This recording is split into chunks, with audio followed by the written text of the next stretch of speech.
मेरा नाम सावित्री है और मेरी उम्र 22 साल है। मेरी बुआ रोज रात को अपने ससुर के पांव दबाती और पांव दबाकर जैसे ही वो कमरे से बाहर आती तो वो बेहोश हो जाती। मैं अपनी बुआ से पूछती तो वह कोई जवाब नहीं देती। एक दिन दादाजी ने कहा कि अपनी बुआ को मेरे कमरे में भेजो। मैं अपनी बुआ के कपड़े पहनी और घूंघट लगाई दादाजी के कमरे में चली गई। अभी मैं कमरे में ही गई थी कि दादाजी ने मुझे अपनी बहू समझकर ऐसा काम किया कि मेरी रूह कांप गई। वो तो बहू थी, मैं ये कुछ महीनों से होते हुए देख रही थी, लेकिन आज तो जैसे मेरी बर्दाश्त खत्म सी हो चुकी थी। आखिर में दादाजी किस किस्म के इंसान थे? इतना सीधा साधा दिखने वाले दादाजी यानी बुआ के ससुर इतना हैवान कैसे हो सकता है? मेरी बुआ 3 घंटे बाद दादा के कमरे से बाहर आई थी। उनका रंग बिल्कुल फीका पड़ चुका था। उनकी आंखें रो रो कर लाल हो चुकी थी। मैं बाहर आंगन में ही चक्कर काट रही थी, बुआ के बाहर निकलने का इंतजार कर रही थी। लेकिन जब बुआ बाहर आई तो उनकी हालत देखकर मैं परेशान हो गई थी। अभी मैं उनकी तरफ बढ़ ही रही थी कि मेरी बुआ बेहोश होकर नीचे गिर पड़ी। उन्हें देखकर मेरी तो जान ही निकल गई। मैं रोने लगी, चिल्लाने लगी, तो मेरी आवाज़ सुनकर दादाजी कमरे से बाहर आ गए। घर के नौकर भी मेरी आवाज़ सुनकर वहां पहुंच गए। जल्दी से उन्हें कमरे में लेटाया और दादाजी ने डॉक्टर को बुलाया। उन्होंने मेरी बुआ को इंजेक्शन लगाया और कहने लगे कि यह किसी दिमागी और शारीरिक मर्ज की शिकार हो गई है, इसलिए डिप्रेशन के अटैक से ये बेहोश हो गई है। मैं बड़ी हैरान से दादा की तरफ देखा तो वह मुझसे नजरें चुराने लगे थे। मुझे दादा से नफरत सी महसूस होने लगी थी। 2 से 3 दिन में मेरी बुआ की तबीयत थोड़ी अच्छी हो चुकी थी। जब मैं अपनी बुआ से पूछा कि दादाजी आपको अपने कमरे में बुलाकर कहते क्या हैं, तो उनकी तबीयत खराब सी होने लगती थी। उनके चेहरे पर खौफ आ जाता था। वह ना में सर हिलाने लगती और कहती कि वो कुछ भी नहीं कहते। मुझे मेरी बुआ के चुप रहने पर गुस्सा आने लगा था। हर बार जब भी वो दादा के कमरे से बाहर आती तो उनकी हालत ऐसी होती थी। दादा भी अजीब से मेरी बुआ के लिए फिक्र जाहिर करते थे और अभी वह बीमारी से उठी ही थी कि फिर से उन्हें अपने कमरे में बुलाने को कहने लगे। लेकिन इस बार मैं बुआ को दवा देकर सुला दिया और खुद अपनी बुआ के कपड़े पहनकर चादर से मुंह छुपाकर कमरे में चली गई। मैं जानना चाहती थी कि दादाजी मेरी बुआ के साथ क्या करते हैं, लेकिन जो कुछ दादा ने बहू समझ के मेरे साथ किया, मेरी तो रूह कांप गई। दादाजी गांव के सरपंच थे। पूरे गांव के लोग उनकी इज्जत करते थे। गांव के लोग उन्हें पसंद करते थे और उन्हें सरपंच जी कहकर बुलाते थे, क्योंकि वह इंसाफ करते थे। गांव के लोग उनसे बहुत खुश थे। मैं भी उनकी बहुत इज्जत करती थी। मेरे फूफा दादाजी के इकलौते संतान थे। मैं उनके वहां रह कर पढ़ाई करती थी। मैं अपनी बुआ की दुलारी भतीजी थी। सब लोग मुझसे बहुत प्यार करते थे। लेकिन मेरे फूफा जी की मौत हो चुकी थी। जब मेरे फूफा जी की मौत हुई थी, सब पर कयामत टूट पड़ी थी। अभी फूफा जी की मौत का गम कम ना हुआ था कि दादी जी भी अपने बेटे के गम में परलोक सुधार गई थी। दादी के बाद अब दादा बिल्कुल अकेले रह गए थे। मेरी बुआ का अभी रो रो कर बुरा हाल था। मैं कभी बुआ को संभालती तो कभी दादाजी को। कुछ टाइम बाद मेरी बुआ ने अपने आप को काम में बिजी कर ली थी। दादाजी मुझे अब और भी ज्यादा प्यार करने लगे थे। फूफा जी के बाद सारी जिम्मेदारियां फिर से दादाजी के कंधों पर आ गई थी। जब भी गांव घूमकर वापस लौटते तो घंटों मेरे पास बैठकर मेरे फूफा जी की बातें सुनाते रहते थे और आंसू बहाते रहते थे। उन्हें मेरी फूफा जी से बहुत प्यार था और उतनी ही नफरत वे मेरी बुआ से करते थे। मैंने शुरू से ही दादाजी को अपनी बुआ जी से बात करते हुए नहीं देखा। वजह यह थी कि मेरी बुआ उनकी बिरादरी की नहीं थी और वह मेरे फूफा जी की पसंद की थी और दादा अपने दोस्त की लड़की लाना चाहते थे। लेकिन फूफा जी के सामने उन्हें सर झुकाना पड़ा, इसलिए दादाजी ने मेरी बुआ को अच्छा नहीं समझते थे। वह मेरी बुआ से बात नहीं करते थे, वो उन्हें देखते भी नहीं थे, ना ही उनसे कोई बात करते। इतना टाइम गुजरने के बाद और यह हादसा होने के बाद भी दादाजी का दिल मेरी बुआ के लिए साफ नहीं था। जब भी उनकी नज़र मेरी बुआ पर पड़ती, वह गुस्से से मुंह बना लिया करते थे। लेकिन कुछ महीनों से अब दादाजी बहुत बीमार रहने लगे थे। वक्त पर दवाई नहीं खाते थे। मेरी बुआ हिम्मत जुटाकर उनकी डांट सुनने के बावजूद उनकी बहुत खिदमत करती थी। उन्हें खुद दवाई खिलाती थी, खुद से खाना खिलाती थी। पहले तो वह मेरे बुआ को घुमा दिया करते थे, दवाई खाने से भी मना कर दिया करते थे। लेकिन धीरे धीरे उनका व्यवहार मेरी बुआ के लिए बदलने लगा। शायद अब उनके दिल में मेरी बुआ के लिए गुंजाइश पैदा हो चुकी थी। अब रात को भी हर काम के लिए मेरी बुआ से ही कहते थे। मुझे आकर दवाई खिलाओ, चाय बना दो। मेरी बुआ उनके कमरे में चली जाती। पहले तो मेरी बुआ कुछ देर में ही वापस आ जाती थी। मैं सो जाती थी, लेकिन वो जब कमरे से बाहर आती तो वह कुछ घबराई हुई सी होती थी, किसी गहरी सोच में डूबी हुई होती थी। और जब मैं उनसे वजह पूछती तो वो चौंक सी जाती थी, मुझे नम आंखों से देखती और नाम में सिर हिलाकर कहती कि कुछ भी नहीं हुआ, तुम सो जाओ। मुझे यह देखकर बहुत अजीब लगता था। आखिर दादाजी उनसे ऐसा क्या कहते थे? वह बाहर आते ही परेशान और गुमसुम सी क्यों हो जाती थी? जब से मेरे फूफा जी की मौत हुई थी, तब से मैंने अपनी बुआ को मुस्कुराते हुए नहीं देखा था। वह हर वक्त उदास और गम में डूबी रहती थी। पहले तो दादाजी मेरी बुआ से बस अपनी दवाइयाँ ही मांगते थे, लेकिन अब तो वह अपना हर काम मेरी बुआ से करवाने लगे थे, जबकि घर में नौकर चाकर की कोई कमी नहीं थी। बस बात यही तक रहती तो मुझे भी बुरा नहीं लगता, लेकिन कुछ दिनों में मैंने जो बात महसूस की वह कुछ अजीब सी थी। मेरे कान खड़े हो गए थे। रात को जब दादाजी मेरी बुआ से दूध मांगते और वह दूध लेकर कमरे में चली जाती, जब वह 3 घंटे बाद वापस आती थी तो रो रही होती थी। अब तो दादाजी के कमरे में बुआ को घंटा लग जाते थे। मेरी बुआ जब से मेरे फूफा की मौत हुई थी, मेरे साथ ही सोती थी और फिर उसके बाद वो आंगन में सोने लगी थी। जब तक वो आंगन में नहीं आती तो मुझे नींद नहीं आती थी। बस मैं यही सोचती रहती कि एक दूध कप देने में कौन सा इतना टाइम लगता है, 5 मिनट का काम है। लेकिन मेरे बुआ तो 3 घंटे दादा के कमरे में क्या करती रहती थी। और सबसे हैरान करने वाली बात मेरे लिए थी कि दादाजी का रवैया मेरी बुआ के लिए बहुत बदलने लगा था। वह बहुत अहमियत देने लगे थे, लेकिन मेरी बुआ उनके सामने हमेशा डरी सहमी सी रहती थी। हैरत का झटका मुझे तब लगा जब उन्होंने कहा कि तुम्हारी बुआ गांव की औरतों की मुखिया हैं, औरतों की परेशानियां और मसले को अब से यही देखा करेंगी। मुझे लगा था यह बात सुनकर मेरी बुआ खुश हो जाएंगी, भगवान ने उनको उसका हक वापस दे दिया है। मगर फिर भी वह खुश नहीं रहती थी, पता नहीं क्या सोचती रहती थी। मुझे इस बात की बहुत खुशी थी कि मेरी बुआ को इस हवेली में उनकी जगह मिल गई थी, लेकिन उसके बाद भी मेरी बुआ के चेहरे पर जरा सी मुस्कुराहट नहीं आई थी। जब उनका यह हाल था कि जब भी दादाजी उन्हें किसी काम के लिए कहते तो वह घबराने लगती थी, और जब कमरे से वापस आती तो उड़ी हुई रंगत के साथ वापस आती। और जब मैं वजह पूछती तो कहती कि कुछ नहीं, तुम क्यों मेरे इंतजार में जागती रहती हो, सो जाया करो। मैंने कहा कि जब तक आप अपने बिस्तर पर नहीं लेट जाती मुझे चैन की नींद नहीं आती। पता नहीं क्यों वह मेरी इस बात से मुझे बड़े गौर से देखी और बड़े प्यार से सर पर हाथ फेरने लगती। एक बार मेरी आंख किसी की सिसकियों की आवाज़ सुनकर खुली। मैंने देखा कि मेरी बुआ रो रही है। मुझे अब उनके रोने पर हैरत सी होने लगी थी, क्योंकि अब सब कुछ ठीक हो गया था। अब दादा भी उन्हें इज्जत देते थे। हम इस घर में बहुत खुश थे, हमें किसी चीज़ की कमी नहीं थी। अभी तो मैं दादाजी का यह दोगले व्यवहार की वजह से परेशान थी। एक बार मेरे दादा के भाई का बेटा हमारे घर आ गया। वह दूसरे देश से आया था। उसने मेरे फूफा की मौत की खबर सुनी तो मिलने के लिए आ गया था। मेरी बुआ बहुत स्मार्ट और कम उम्र की औरत थी। वही उन्हें मेरे साथ देखा तो मेरी बड़ी बहन ही बताता था। फूफा के कजिन अंकुर 5 दिन हमारे साथ ही रुके थे। मुझे बहुत प्यार किया और कहने लगे कि तुम्हारे फूफा मेरे बहुत अच्छे दोस्त थे, तुम मेरी बेटी जैसी ही हो। वह मुझे अच्छे ही लगे थे, लेकिन खाने के दौरान वह मेरी बुआ की तरफ बार बार देख रहे थे और मेरी बुआ लगातार उनसे नज़र चुरा रही थी। लेकिन दादा अपने भतीजे के आने की खुशी में बहुत खुश दिखाई दे रहे थे। इन 3 दिनों में दादा ने बुआ को कमरे में भी ना बुलाया।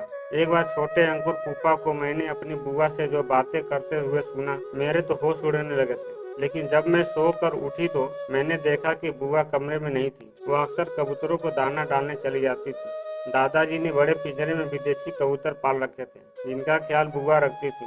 मैं उठकर बाहर आ गई, लेकिन पिंजरे के पास बुआ के साथ छोटे फूफा भी खड़े थे और वह कहने लगे, मैं अब तक शादी नहीं की क्योंकि तुमसे मैं सच्ची मोहब्बत की थी, लेकिन तुम्हारे पति की तुम्हारे ही दीवानगी देखकर मैं पीछे हट गया। कभी भी तुम दोनों के बीच में आने की कोशिश भी नहीं की थी, ताकि तुम्हारी ज़िंदगी अच्छी गुजर जाए। मेरी वजह से तुम्हारी ज़िंदगी में कोई परेशानी ना आए, इसलिए मैं विदेश चला गया। लेकिन फिर जब मैं विनोद की मौत का सुना तो मुझसे बर्दाश्त नहीं हुआ।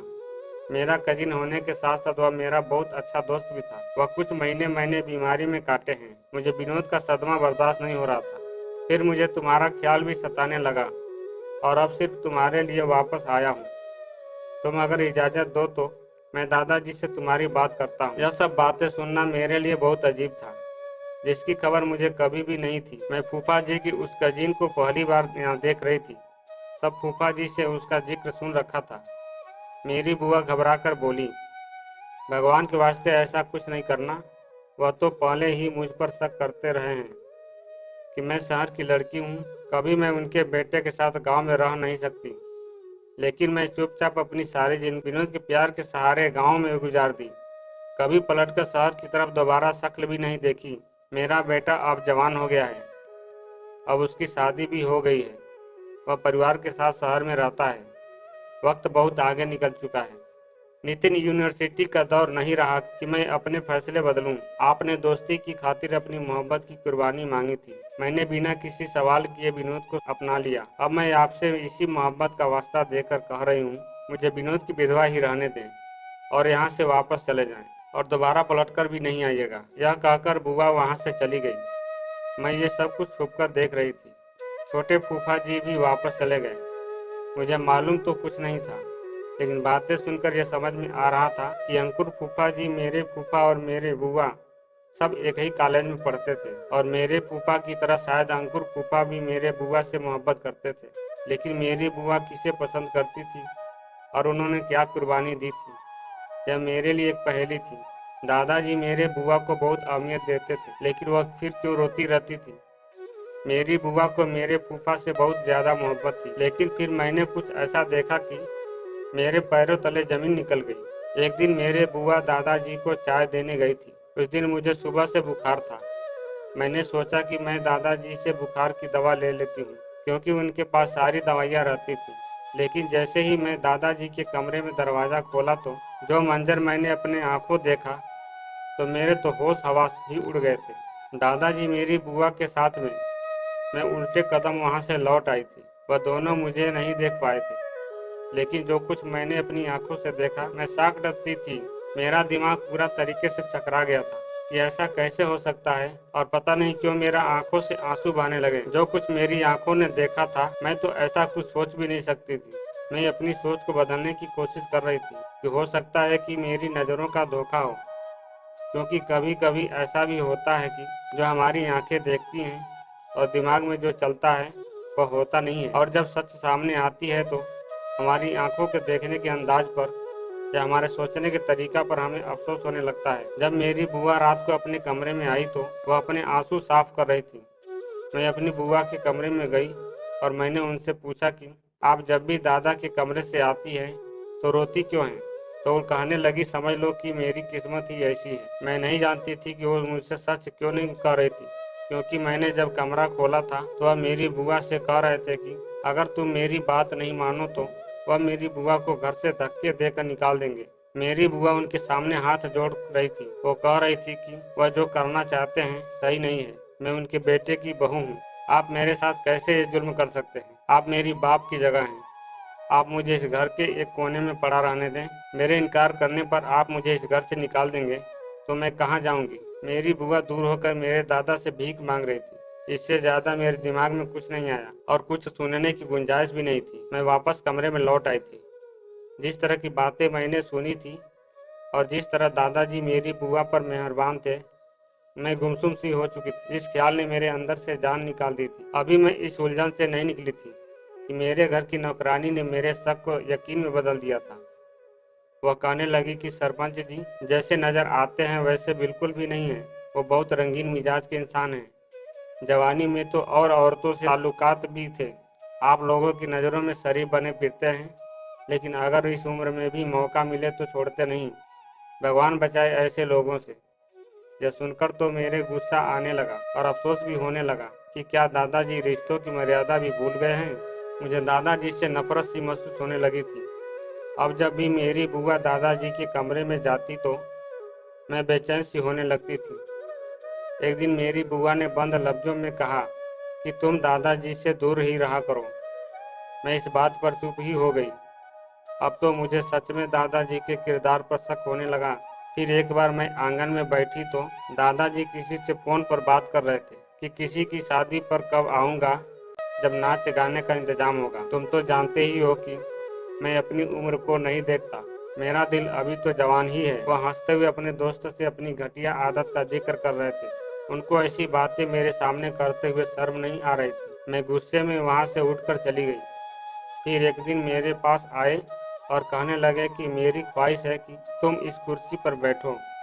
मैं तुम्हें बहुत कुछ बनाना चाहता हूँ। तुम्हारे माँ और तुम्हारे बुआ की तरह तुम्हें घर का चूल्हा चौका करता देखना नहीं चाहता। और दूसरी बात यह है कि इस हवेली में कमरों की कमी नहीं है। तुम क्यों हर वक्त अपने बुआ के साथ साथ रहती हो? तुम्हारा जब शादी होगा तो पति तुम्हें एक नए अंदाज में पाएगा।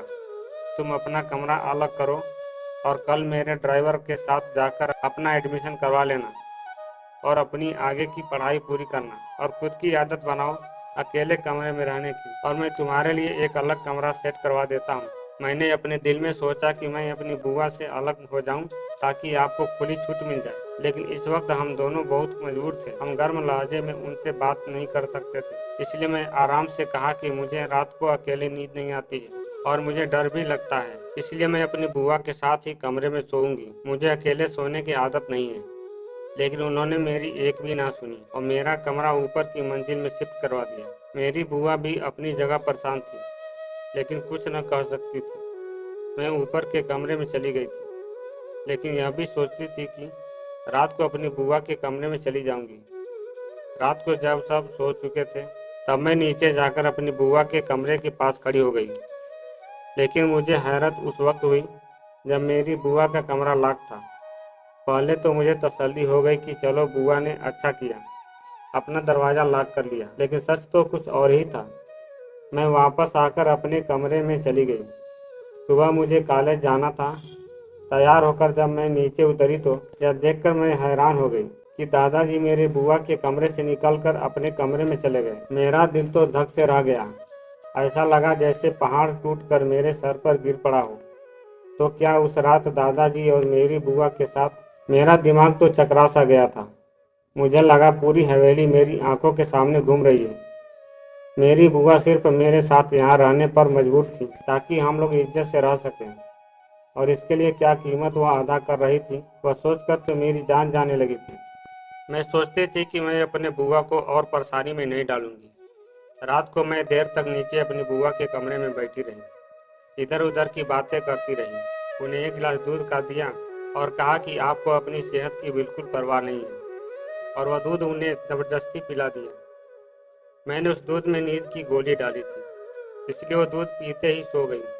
अगले ही दिन ये हो गया कि मेरी बुआ बेहोश होकर गिर गई, इसलिए मैंने अपनी बुआ को सुलाकर जल्दी से अलमारी से उनका सूट निकाला और पहन लिया, और फिर दुपट्टा थोड़ा नीचे करके डाला था कि मेरा मुंह नहीं दिखे। मैं भी थोड़ी दिखने में अपनी बुआ जैसी ही। मैं दादाजी के कमरे में चली गई। इत्तेफाक था या रोज ही ऐसा होता था कि दादा के कमरे में नाइट बल्ब जल रहा था। मैं अंदर आकर दरवाज़ा बंद कर दिया। दादा यही समझे कि बहू आई है। मुझसे कहने लगे कि मैं दवाई खा चुका हूँ, मेरे पास आओ, मैंने बहुत इंतज़ार कर लिया है तुम्हारा, अब मैं ज़्यादा सब्र नहीं करता। मैं उनके पास चली गई। उसके बाद उन्होंने मुझसे जो कहा उसे सुनकर मेरे होश उड़ गए। कुछ देर बाद में मैं और मेरी बुआ उनके सामने बैठे थे। दादा हम दोनों को गुस्से से देख रहे थे और कह रहे थे, मैं सोच भी नहीं सकता था कि तुम मेरे साथ ऐसा करोगी। मैं शर्मिंदा होकर अपनी नज़रें झुकाए बैठी थी। जब मैं उनके कमरे में गई थी तो उन्होंने मुझे मेरी बुआ समझकर ये कहा कि मैं उनकी बात का जवाब हाँ में दूं। वह मेरी बुआ की दूसरी शादी अपने भतीजे से करवाना चाहते थे। कहते थे कि अंकुर घर से जाने से पहले दादाजी को सारी बात बता कर गए थे। दादा का भी यही कहना था कि मेरी बुआ इतनी बूढ़ी नहीं हुई कि मेरे फूफा के नाम पर विधवा बनकर अपनी पूरी जिंदगी बिता दे, क्योंकि तुम्हारे बेटे बहुत दूर शहर में रहते हैं और आज नहीं तो कल मेरे पति भी मुझसे शादी करके यहाँ से अपने घर ले जाएंगे। उनका कहना था कि वह अब बीमार रहने लगे हैं और उनके मरने के बाद कहीं मेरी बुआ फिर से बेसहारा न हो जाए, क्योंकि मेरी बुआ दूसरे देश जाना नहीं चाहती थी, वह यही अपने देश में रहना चाहती थी, और मेरे शादी होने के बाद मेरे पति अपने घर लेकर चले जाएंगे और वह कुछ ही दिनों में मुझे लेकर चले जाते। वह यहाँ पर किसके साथ रहती, इसलिए वह अपने जीवित अवस्था में ही मेरी बुआ की शादी करवा देना चाहते थे। इसलिए जब मेरी बुआ उनके कमरे में उनका दूध देने जाती तो वो इस बात पर बहस करते थे। मेरी बुआ मेरे फूफा से बहुत प्यार करती थी, इसलिए दूसरी शादी पर राजी नहीं हो रही थी। दादाजी मुझे ताज्जुब से देख रहे थे। बुआ के कपड़ों में मुझे देखकर वह आग बबूला हो गए। जब उन्होंने मुझसे पूछा कि मैं क्यों इस हुलिये में आई हूँ, तो मैं उन्हें सब सच बता दिया जो मैं सोच रही थी। यह सुनकर दादाजी का चेहरा गुस्से से लाल हो गया। उन्होंने मुझे इतनी तेज आवाज से डांटा कि आवाज पूरी हवेली में गूंजने लगी। बुआ भी उठकर दादा के कमरे में आ गए। जब उन्हें पता चला तो उन्होंने मेरे मुंह पर जोरदार चाटा मार दिया कि मुझे शर्म नहीं आई। सब सुनते हुए और मैं गर्दन झुकाए बैठी रो रही थी। दादाजी ने आखिर मेरे बुआ की शादी आखिर अपने भतीजे से करवा ही दी, इसलिए ही मुझे उनसे दूर रहने को कहते थे। मुझे खुद पर अफसोस होने लगा था कि मैं क्या सोच रही थी। मेरी बुआ एक ससुराल से दूसरे नए ससुराल विदा होकर अंकुर फूफा जी के घर चली गई थी। मेरी बुआ अंकुर फूफा से ही मोहब्बत करती थी, लेकिन जब मेरे फूफा जी ने मेरी बुआ को देखा तो उन पर फिदा हो गए थे और दीवानों की तरह उन्हें चाहने लगे थे। और अंकुर फूफा से कहने लगे कि अगर उन्हें ये ना मिली तो वह मर जाएंगे। इसलिए अंकुर फूफा अपनी और उनकी दोस्ती की खातिर अपनी मोहब्बत कुर्बान कर दी थी और मेरी बुआ से कहा कि वह मेरे दोस्त विनोद से शादी कर ले, वरना वो अपनी जान ही ना गंवा बैठे। मेरी बुआ ने विनोद फूफा से मोहब्बत शादी के बाद ही की थी, लेकिन मेरे फूफा की जिंदगी ने उनके साथ बस इतनी ही वफा निभाई थी। अब दादाजी मेरे पापा से बात करके मेरी शादी की बात कर रहे थे, क्योंकि वह जल्द से जल्द अपनी सारी जिम्मेदारी से फ्री होना चाहते थे। दादाजी एक अच्छे इंसान थे और मैं उनके बारे में क्या क्या सोच रही थी। कभी कभी आंखों देखा सच नहीं होता। मेरे पति भी मुझसे शादी करके अपने साथ अपने घर ले गए। आपको क्या लगता है, क्या दादाजी का सोचना सही था या अपने बहू को उसकी हालत पर छोड़ देना सही था? कमेंट बॉक्स में कमेंट करके ज़रूर बताएं। और दोस्तों, मैं उम्मीद करता हूं कि आपको हमारा कहानी पसंद आई होगी। कहानी पसंद आई है तो वीडियो को लाइक करें, चैनल पर नए हो तो चैनल को सब्सक्राइब करें और साथ में नोटिफिकेशन वाले बटन को जरूर दबाएं, ताकि ऐसे वीडियो आपको सबसे पहले मिलते रहे। पूरा वीडियो देखने के लिए आप सबको बहुत बहुत धन्यवाद। आपका दिन शुभ हो।